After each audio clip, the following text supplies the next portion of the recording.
Is your Nissan Qashqai's alarm constantly going off? You're not alone. Many owners face this issue, often linked to faulty door hood switches or the interior sensor. First, check the door and hood switches.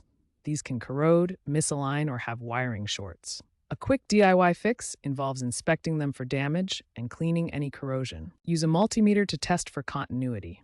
A closed switch should read near 0 ohms. If a switch is faulty, replacements cost around $15 to $20. Next, consider the interior sensor.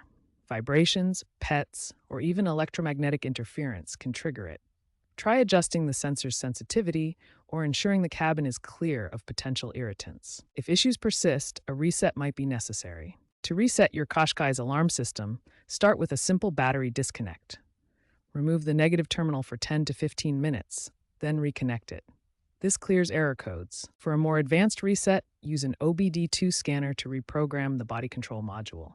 Prevent future alarms by regularly cleaning switches and sensors, and consider using protective covers to shield them from corrosion. Software glitches, particularly in 2020 plus models, may require a firmware update from a Nissan dealership.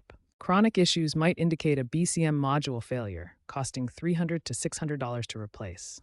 If problems persist, professional diagnostics are recommended to avoid further complications.